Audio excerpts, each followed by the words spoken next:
Assalamualaikum warahmatullahi wabarakatuh.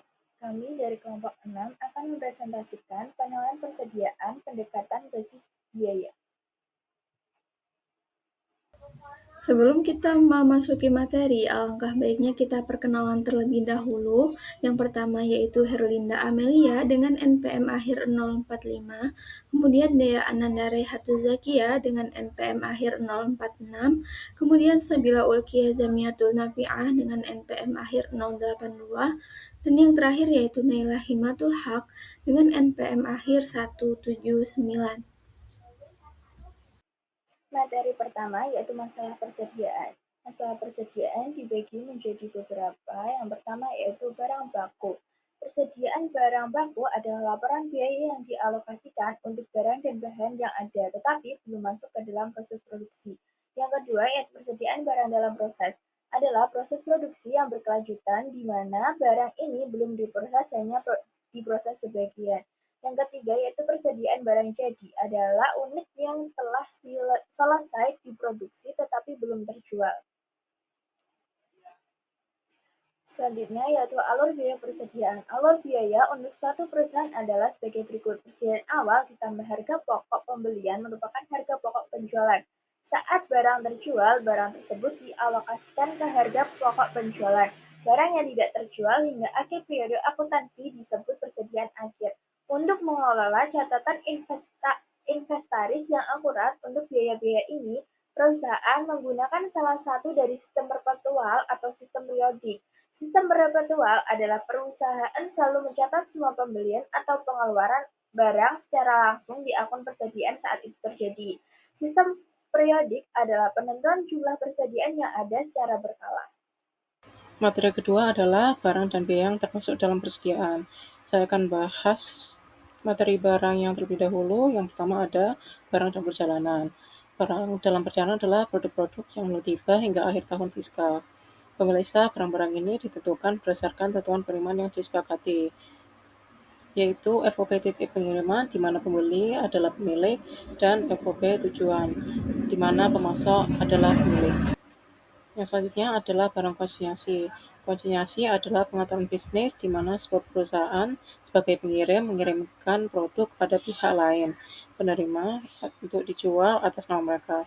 Pengirim tetap memiliki kepemilikan sah penuh atas produk tersebut, yang berarti penerima tidak membuat entry ke dalam persediaan untuk barang yang diterima karena barang tersebut masih menjadi milik pengirim sampai barang tersebut dijual.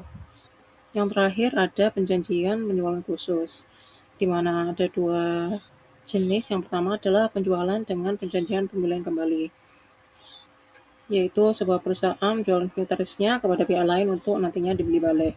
Yang kedua adalah penjualan dengan tingkat pengembalian tinggi. Di beberapa industri seperti musik dan penerbitan, pembeli umumnya memiliki hak untuk mengembalikan barang yang tidak terjual untuk mendapatkan pengembalian dana penuh. Agar tidak ada kebingungan bagi penjual, penjual akan memperkirakan pengembalian terlebih dahulu dalam akun perkiraan pengembalian persediaan. Materi selanjutnya pada bab yang sama adalah biaya yang termasuk dalam persediaan. Yang pertama ada biaya produk, yang merupakan pengeluaran yang dibuangkan pada persediaan dan dicatat dalam akun persediaan perusahaan. Biaya ini umumnya dikategorikan menjadi 3 kelompok. Yang pertama adalah biaya pembelian, yang meliputi harga pembelian, biaya masuk, dan pajak lainnya. Seperti yang kedua ada biaya konversi yang meliputi biaya bahan baku langsung, biaya tenaga kerja langsung, dan biaya overhead manufaktur. Yang ketiga adalah biaya lainnya. Selanjutnya adalah biaya periode. Biaya periode adalah pengeluaran yang secara tidak langsung terkait dengan pembuatan atau pembelian barang. Biaya ini dikecualikan dari biaya manufaktur karena dianggap lebih terkait erat dengan biaya penjualan barang, bukan nilai barang itu sendiri. Selanjutnya, saya akan membahas mengenai asumsi aliran biaya yang harus diadopsi, yakni ada 3 metode utama yang biasa digunakan. Yang pertama ada identifikasi spesifik. Metode ini tuh mencatat biaya tiap barang secara individual. Cocok banget untuk barang mahal dan unik seperti mobil, perhiasan, atau furniture. Kelebihan dari metode ini yaitu biaya yang dicatat itu akurat sesuai barang yang dijual, jadi laporan laba itu lebih presisi.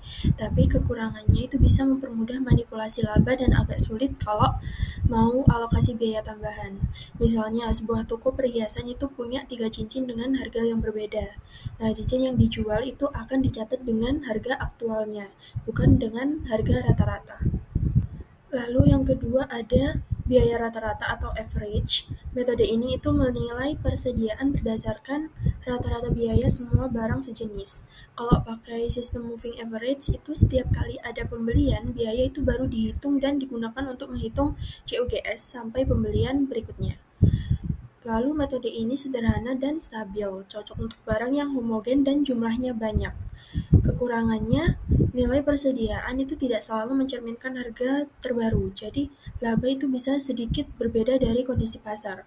Contohnya jika toko punya kaos lama yang seharga 50.000 dan kaos baru seharga 60.000, jadi harga rata-ratanya 55.000 dipakai untuk menghitung COGS bukan harga individual.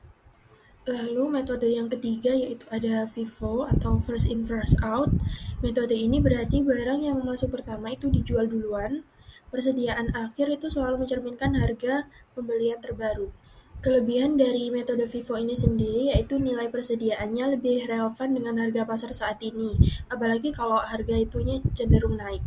Tapi laba itu bisa tidak sesuai dengan biaya terbaru karena COGS tetap pakai harga barang lama. Misalnya, jika ada barang lama dan baru dijual bersamaan, yang dijual itu dihitung dari harga barang pertama masuk, sehingga persediaan akhir itu tetap pakai harga yang terbaru. Intinya, semua metode ini tuh bisa diterapkan di sistem perpetual maupun sistem periodik, tapi harus konsisten. Misalkan kalau perusahaan itu memutuskan untuk ganti metode, perubahan itu wajib dijelaskan di laporan keuangan. Pilihan metode biasanya disesuaikan dengan jenis barang dan tujuan laporan keuangan. Di saat ini akan membahas dampak kesalahan persediaan terhadap laporan keuangan. Jadi, kesalahan dalam pencatatan persediaan itu cukup krusial karena langsung mempengaruhi harga pokok penjualan dan juga laba bersih.